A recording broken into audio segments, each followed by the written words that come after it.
Welcome back. This is chapter 5, To Kill a Mockingbird. We will, in this chapter, we'll be introduced to Miss Maudie a little more.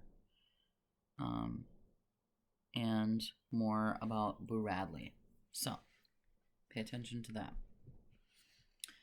that. My nagging got the better of Jem eventually, as I knew it would, and to my relief, we slowed down the game for a while. He still maintained, however, that Atticus hadn't said we couldn't, therefore we could. And if Atticus ever said we couldn't, Jem had thought of a way around it. He would simply change the names of the characters, and then we couldn't be accused of playing anything. Dill was in hearty agreement with this plan of action. Dill was becoming something of a trial anyway, following Jem about. He had asked me earlier in the summer to marry him, then he promptly forgot about it. He staked me out, marked as his property, said I was the only girl he would ever love, then he neglected me. I beat him up twice, but it did no good. He only grew closer to Jem. They spent days together in the treehouse plotting and planning, calling me only when they needed a third party. But I kept aloof from their more foolhardy schemes for a while, and on pain of being called a girl, I spent most of the remaining twilights that summer sitting with Miss Maudie Atkinson on her front porch. Jem and I had always enjoyed the free run of Miss Maudie's yard, if we kept out of her azaleas, but our contact with her was not clearly defined. Until Jem and Dill excluded me from their plans, she was only another lady in the neighborhood, but a relatively benign presence. Benign meaning she doesn't harm them in any way. She doesn't seek them out. She doesn't harm them. She's just polite. Our tacit treaty with Miss Maudie was that we could play on her lawn, eat her scuppernongs if we didn't jump on the arbor, and explore her vast back lot, terms so generous we seldom spoke to her. So careful were we to preserve the delicate balance of our relationship, but Jem and Dill drove me closer to her with their behavior. I have to look up scuppernong. One moment. Scuppernongs are a kind of grape. You see that? So they're like a big white grape. Green grape, I guess we would say. So they grow on Miss Maudie's arbor, which is like a garden trellis that you would walk underneath. Okay. Miss Maudie hated her house. Time spent indoors was time wasted. She was a widow, a chameleon lady who worked in her flower beds in an old straw hat and men's coveralls. But after her 5 o'clock bath, she would appear on the porch and reign over the street in magisterial beauty. She loved everything that grew in God's earth, even the weeds, with one exception. If she found a blade of nutgrass in her yard, it was like the second battle of the Marne. She swooped down upon it with a tin tub and subjected it to blasts from beneath with a poisonous substance she said was so powerful it'd kill us all if we didn't stand out of the way. "Why can't you just pull it up?" I asked, after witnessing a prolonged campaign against a blade not 3 inches high. "Pull it up, child? Pull it up?" She picked up the limp sprout and squeezed her thumb up its tiny stalk. Microscopic grains oozed out. "Why, one sprig of nutgrass can ruin a whole yard. Look here. When it comes fall, this dries up and the wind blows it all over Macomb County." Miss Maudie's face likened such an occurrence unto an Old Testament pestilence. Her speech was crisp for a Macomb County inhabitant. She called us all by all our names, and when she grinned, she revealed 2 minute gold prongs clipped to her eye teeth. When I admired them and hoped I would have some eventually, she said, "Look here." With a click of her tongue, she thrust out her bridge work, a gesture of cordiality that cemented our friendship. Miss Maudie's benevolence extended to Jem and Dill. Benevolence is welcome or kindness. Whenever they paused in their pursuits, we reaped the benefits of a talent Miss Maudie had hitherto kept hidden from us. She made the best cakes in the neighborhood. When she was admitted into our confidence, every time she baked, she made a big cake and 3 little ones, and she would call across the street, "Jim Finch, Scout Finch, Charles Baker Harris, come here." Our promptness was always rewarded. In summertime, twilights are long and peaceful. Often as not, Miss Maudie and I would sit silently on her porch, watching the sky go from yellow to pink as the sun went down. watching flights of martins sweep low over the neighborhood and disappear behind the schoolhouse rooftops. They're just sitting and chilling on the front porch, not doing anything but thinking and watching, observing and thinking. Miss Maudie, I said one evening, do you think Boo Radley's still alive? His name's Arthur, and he's alive, she said. She was rocking slowly in her big oak chair. Do you smell my mimosa? It's like angel's breath this evening. Yes'm. How do you know? Know what, child? That Mr. Arthur's still alive. What a morbid question. But I suppose it's a morbid subject. I know he's alive, Jean Louise, because I haven't seen him carried out yet. Maybe he died and they stuffed him up the chimney. Where did you get such a notion? That's what Jim said he thought they did. Tss, he gets more like Jack Finch every day. Miss Maudie had known Uncle Jack Finch, Atticus's brother, since they were children. Nearly the same age, they had grown up together at Finch's Landing. Miss Maudie was the daughter of a neighboring landowner, Dr. Frank Buford. Dr. Buford's profession was medicine, and his obsession was anything that grew in the ground, so he stayed poor. Uncle Jack Finch confined his passion for digging to his window boxes in Nashville and stayed rich. We saw Uncle Jack every Christmas, and every Christmas he yelled across the street for Miss Maudie to come marry him. Miss Maudie would yell back, "Call a little louder, Jack Finch, and they'll hear you at the post office. I haven't heard you yet."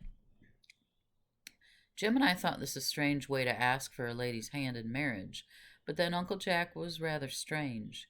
He said he was trying to get Miss Maudie's goat, that he had been trying unsuccessfully for 40 years, that he was the last person in the world Miss Maudie would think about marrying, but the first person she thought about teasing, and the best defense to her was spirited offense, all of which we understood clearly. Arthur Radley just stays in the house, that's all, said Miss Maudie. Wouldn't you stay in the house if you didn't want to come out? Yes'm, but I'd want to come out. Why doesn't he? Miss Maudie's eyes narrowed. You know that story as well as I do. I never heard why, though. Nobody ever told me why. Miss Maudie settled her bridge work. You know old Mr. Radley was a foot-washing Baptist. That's what you are, ain't it?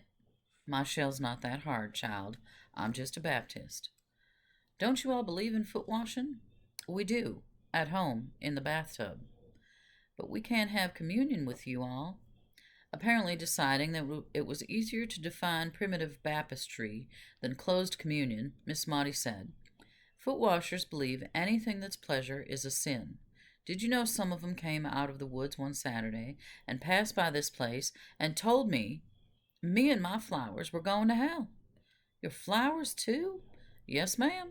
They'd burn right with me. They thought I spent too much time in God's outdoors and not enough time inside the house reading the Bible. My confidence in pulpit gospel lessened at the vision of Miss Maudie stewing forever in various Protestant hells. True enough, she had an acid tongue in her head, and she did not go about the neighborhood doing good, as did Miss Stephanie Crawford. But while no one with a grain of sense trusted Miss Stephanie, Jem and I had considerable faith in Miss Maudie. She had never told on us, had never played cat and mouse with us. She was not at all interested in our private lives. She was our friend. How so reasonable a creature could live in peril of everlasting torment was incomprehensible. That ain't right, Miss Maudie. You're the best lady I know. Miss Maudie grinned. Thank you, ma'am. Thing is, foot-washers think women are a sin by definition. They take the Bible literally, you know. Is that why Mr. Arthur stays in the house? To keep away from women? I've no idea. It doesn't make sense to me. Looks like if Mr. Arthur was hankering after heaven, he'd come out on the porch at least. Atticus says God's loving folks like you love yourself. Miss Maudie stopped rocking, and her voice hardened. You are too young to understand it, she said, but sometimes the Bible in the hand of one man is worse than a whiskey bottle in the hand of your father. I was shocked. Atticus doesn't drink whiskey, I said. He never drunk a drop in his life. No, yes he did. He said he drank some one time and didn't like it. Miss Maudie laughed. I wasn't talking about your father, she said. What I meant was, If Atticus Finch drank until he was drunk, he wouldn't be as hard as some men are at their best. There are just some kind of men who are you're so busy worrying about who are so busy worrying about the next world they've never learned to live in this one, and you can look down the street and see the results. So she's talking about Mr. Radley being so concerned about doing what is right and godly, and making sure that they stay on that path, that they don't actually live on earth and practice it. Do you think they're true, all those things they say about Mr. Arthur? What things? I told her. That is 3/4 colored folks and 1/4 Stephanie Crawford, said Miss Maudie grimly. Stephanie Crawford ever even told me once she woke up in the middle of the night and found him looking in the window at her. I said, "What did you do, Stephanie? Move over in the bed and make room for him?" That shut her up for a while. I was sure it did. Miss Maudie's voice was enough to shut up anybody. "No, child," she said, "that is a sad house. I remember Arthur Radley when he was a boy. He always spoke nicely to me, no matter what folks said he did. Spoke as nicely as he knew how. You reckon he's crazy?" Miss Maudie shook her head. "If he's not, he should be by now. The things that happen to people we never really know. What happens in houses behind closed doors. What secrets. Atticus don't ever do anything to Jem and me in the house that he don't do in the yard," I said, feeling it my duty to defend my parent. "Gracious child, I was raveling a thread. Wasn't even thinking about your father. But now that I am, I'll say this.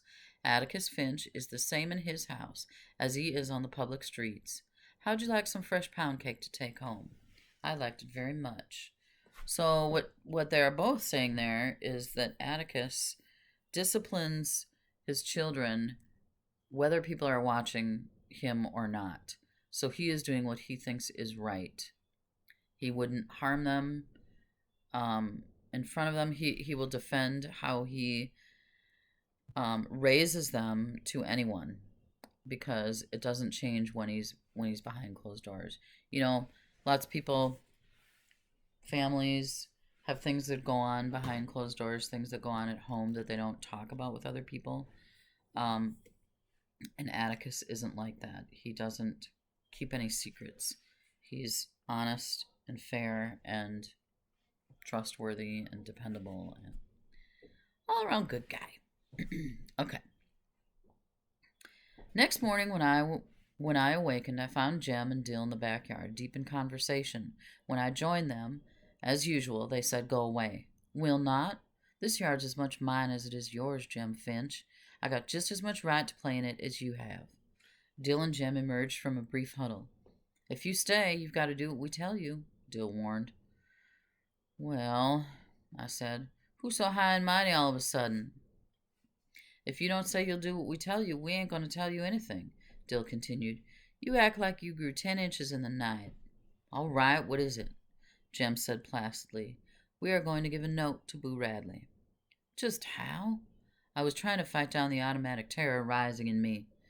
It was all right for Miss Maudie to talk. She was old and snug on her porch. It was different for us. Jem was merely going to put the note on the end of a fishing pole and stick it through the shutters. If anyone came along, Dill would ring the bell. Dill raised his right hand. In it was my mother's silver dinner bell. "I'm going around to the side of the house," said Jem. "We looked yesterday from across the street, and there's a shutter loose. Think maybe I can make it stick on the window sill. At least." "Jem, now you're in it, and you can't get out of it. You just stay in it, Miss Priss." Okay, but I don't want to watch. Jem, somebody was... Yes, you will. You watch the back end of the lot, and Dill's going to watch the front of the house and up the street. And if anybody comes, he'll ring the bell. That clear?" "All right, then." "Would you write him?" Dill said. "We're asking him, real politely, to come out sometimes and tell us what he does in there. We said we wouldn't hurt him, and we'd buy him an ice cream." "You all have gone crazy. He'll kill us," Dill said. "It's my idea. I figure if he'd come out and sit a spell with us, he might feel better." "How do you know he don't feel good?" "Well, how'd you feel if he'd been shut up for 100 years with nothing but cats to eat? I bet he's got a beard down to here." "Like your daddy's?" "He ain't got a beard, he..." Dill stopped as if trying to remember. "Uh-huh, gotcha," I said. You said 4, you were off the train. You said 4, you were off the train good, your daddy had a black beard. If it's all the same to you, he shaved it off last summer. Yeah, and I've got the letter to prove it. He sent me $2, too. Keep on. I reckon he even sent you a mounted police uniform. That never showed up, did it? You just keep on telling him, son. Dill Harris could tell the biggest ones I ever heard. Among other things, he had been up in a mail plane 17 times. He had been to Nova Scotia. He had seen an elephant, and his granddaddy was Brigadier General Joe Wheeler and left him his sword. You all hush, said Jim. He scuttled beneath the house and came out with a yellow bamboo pole. Reckon this is long enough to reach from the sidewalk? Anybody who's brave enough to go up and touch the house hadn't ought to use a fishing pole, I said. Why don't you just knock the front door down? This is different, said Jim. How many times do I have to tell you that? Dill took a piece of paper from his pocket and gave it to Jim. The three of us walked cautiously toward the old house. Dill remained at the light pole on the front corner of the lot, and Jim and I edged down the sidewalk parallel to the side of the house. I walked beyond Jim and stood where I could see around the curve. All clear, I said. Not a soul in sight. Jim looked up the sidewalk to Dill, who nodded. Jim attached the note to the end of the fishing pole, let the pole out across the yard, and pushed it toward the window he had selected. The pole lacked several inches of being long enough, and Jim leaned over as far as he could. I watched him making jabbing motions for so long, I abandoned my post and went to him. Can't get it off the pole, he muttered. Or if I got it off, I can't make it stay. Go on back down the street, Scout. I returned and gazed around the curve at the empty road. Occasionally I looked back at Jim, who was patiently trying to place the note on the windowsill. It would flutter to the ground, and Jim would jab it up, until I thought if Boo Radley ever received it, he wouldn't be able to read it. I was looking down the street when the dinner bell rang. Shoulder up, I reeled around to face Boo Radley and his bloody fangs. Instead, I saw Dill ringing the bell with all his might in Atticus's face. Jem looked so awful, I didn't have the heart to tell him I told him so. He trudged along, dragging the pole behind him on the sidewalk. Atticus said, Stop ringing that bell. Dill grabbed the clapper. In the silence that followed, I wished he'd start ringing it again. Atticus pushed his hat to the back of his head and put his hands on his hips. Jim, he said, what were you doing? Nothing, sir. I don't want any of that. Tell me. We were just trying to give something to Mr. Radley. What were you trying to give him? Just a letter. Let me see it. Jem held out a filthy piece of paper. Atticus took it and tried to read it. Why do you want Mr. Radley to come out? Dill said, We thought he might enjoy us, and dried up when Atticus looked at him. Son, he said to Jem, I'm going to tell you something and tell you one time. Stop tormenting that man. That goes for the other two of you. What Mr. Radley did was his own business. If he wanted to come out, he would. If he wanted to stay inside his own house, he had the right to stay inside, free from the attentions of inquisitive children, which was a mild term for the likes of us. How would we like it if Atticus barged in on us without knocking, when we were in our rooms at night? We were, in effect, doing the same thing to Mr. Radley. What Mr. Radley did might seem peculiar to us, but it did not seem peculiar to him. Furthermore, had it never occurred to us that the civil way to communicate with another being was by the front door instead of a side window? Lastly, we were to stay away from that house until we were invited there. We were not to play an asinine game he had seen us playing, or make fun of anybody on this street or in this town. We weren't making fun of him. We weren't laughing at him, said Jim. We were just... So that's what you were doing, wasn't it? Making fun of him? No, said Atticus, putting his life's history on display for the edification of the neighborhood. Jem seemed to swell a little. I didn't say we were doing that. I didn't say it. Atticus grinned dryly. You just told me, he said. You stop this nonsense right now, every one of you. Jem gaped at him. You want to be a lawyer, don't you? Our father's mouth was suspiciously firm, as if he were trying to hold it in line. Jem decided there was no point in quibbling and went silent. and was silent. When Atticus went inside the house to retrieve a file he had forgotten to take to work that morning, Jem finally realized that he had been done in by the oldest lawyer's trick on record. He waited a respectful distance from the front steps, watched Atticus leave the house, and walked toward town. When Atticus was out of earshot, Jem yelled after him, "I thought I wanted to be a lawyer, but I ain't so sure now." That's the end of chapter 5. So, again, Atticus repeats this sentiment that it is important to put yourself in someone else's shoes, to think about how they will feel about something that you are doing. Empathy. That is called empathy. Okay, so let's take a look at some of these questions. So we learned a little bit about Miss Maudie. She's nice. She doesn't get them in trouble. She's like an adult friend to them. Scout has hung out with her a lot this summer because even though Dill has asked her to marry him, they're kind of leaving her out of stuff. And she's grown up. She's probably looking more like a girl, not there's a point in kids' lives where gender becomes a thing. When you're little, unless an adult has put that notion into your head, you just play with what you want to do, what's available to you.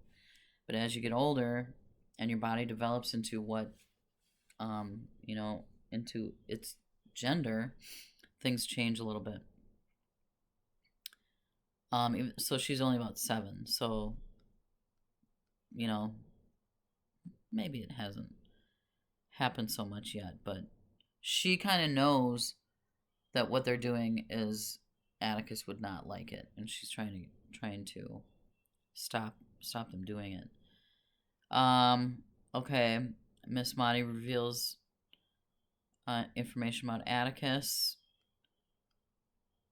In what ways does Jem try to demonstrate that he is older and more knowledgeable than Scout? When they're talking about the Haints,